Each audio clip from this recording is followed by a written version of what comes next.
आज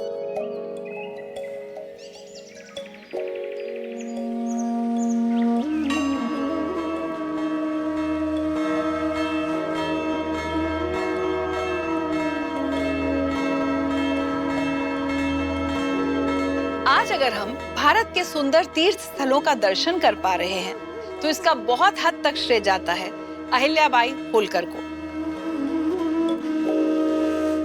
जिनके प्रयासों से लगभग समाप्त हो चुके हिंदू तीर्थ स्थल आज दिव्य और भव्य बन पाए हैं। शिव के लाशों के वासी धौनी धारों के राजा। मुगल काल की कुछ हिंदू विरोधी नीतियों के परिणाम स्वरूप हजारों लाखों मंदिरों को मिटा दिया गया। जैसे औरंगजेब ने काशी विश्वनाथ, कृष्ण जन्मभूमि मंदिरों को तोड़ दिया और महमूद गजनी ने सोमनाथ मंदिर को ध्वस्त कर दिया।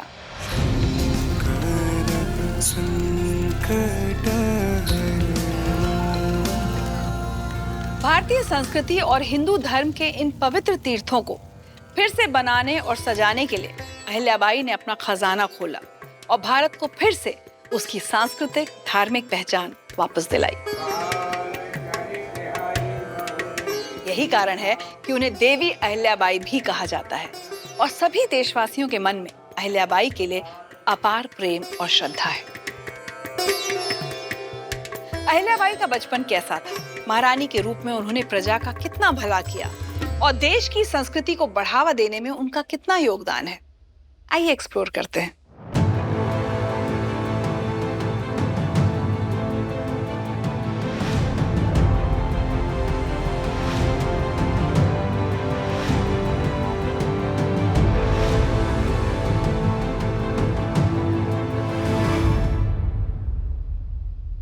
साल 1725 महाराष्ट्र के अहमदनगर के छोटे से गांव चौंडी में अहिल्या का जन्म हुआ।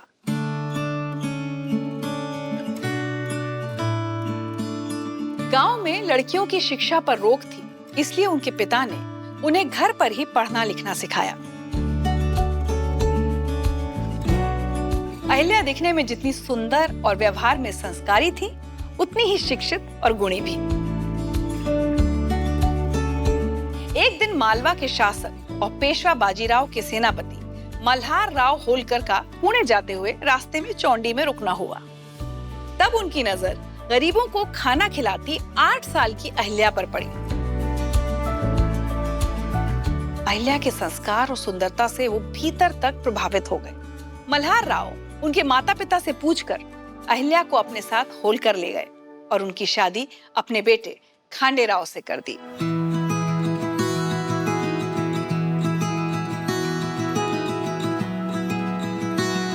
लेकिन अनहोनी को कौन टाल सकता है? अहिल्या के जीवन में भी वो पल आया जब एक दिन कुंभेर के युद्ध में उनके पति खांडेराव वीरगति को प्राप्त हो गए।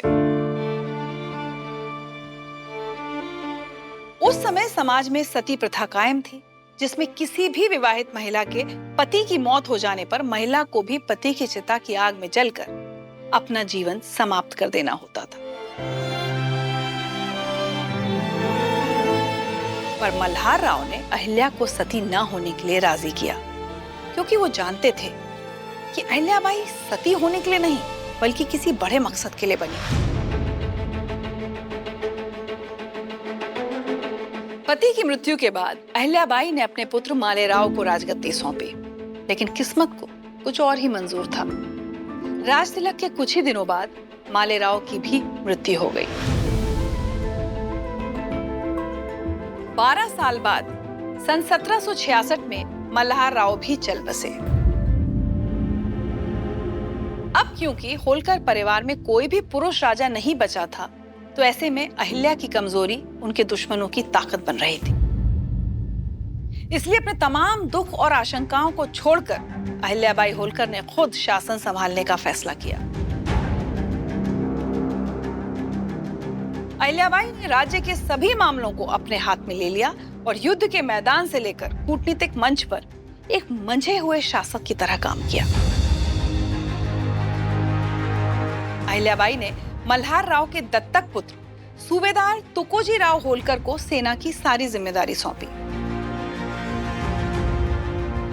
हालांकि उन्हें कहीं ना कहीं अंग्रेजों के रूप में एक बड़े खतरे के आने का भी एहसास हो चुका था।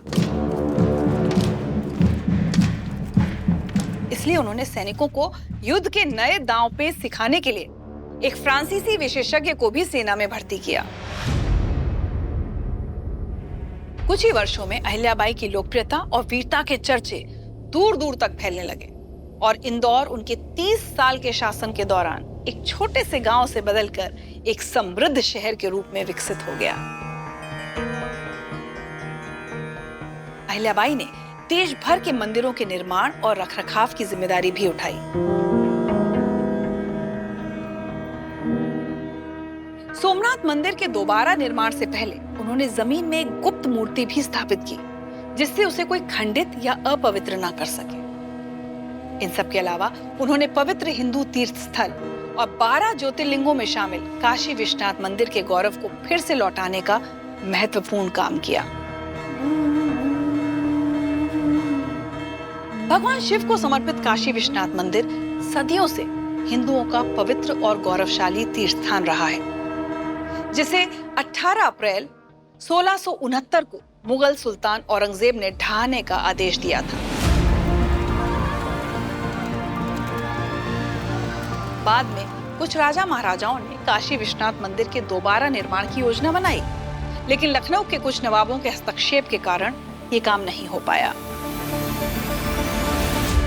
जब सबने कोशिश करके देख ली, तब इस काम को करने का बीड़ा उठाया अहिल्याबाई होलकर ने।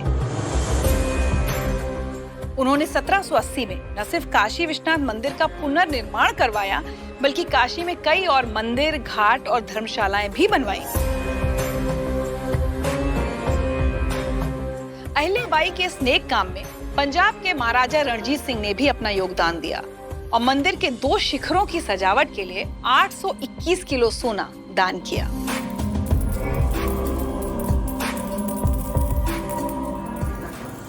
अहिल्याबाई ने महिलाओं के उत्थान के लिए उन्हें जागरूक बनाया।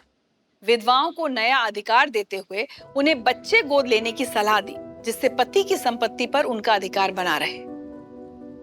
ये उनकी उदारता थी कि उन्होंने कभी किसी व्यक्ति को मृत्यु दंड नहीं दिया, बल्कि वो तो दोबारा अपराध न करने की कसम खाने वाले कैदियों को रिहा करवा दिया करती थी। उनके उदारतापूर्ण शासन का नतीजा ये रहा कि कई कैदियों ने अपराध छोड़कर ईमानदारी का जीवन अपनाया और समाज की मुख्य धारा में वापसी की। ये उनकी कुशलता का ही परिणाम था कि गांववासियों को परेशान करने वाली भील जनजाति के लोग भी ईमानदार किसान बनने के लिए राजी हो गए। देश दुनिया को नारी शक्ति और अपने कुशल नेतृत्व का संदेश देने वाली the philosopher queen Devi Ahilyabai ने 13 अगस्त 1795 को भले ही अपनी आंखें हमेशा के लिए मूंद ली हों, लेकिन धर्म और समाज के प्रति उनके योगदान ने उन्हें इस दुनिया में युगों युगों तक अजर अमर कर दिया। उनके साहस और धीरज पर किसी कवि की ये पंक्तियां याद आती हैं। मालवा का अद्भुत सूर्य चौंडी गांव में जन्मा था, होलकर वंश में प्रखरता से वो पूरे शबाब से चमका था।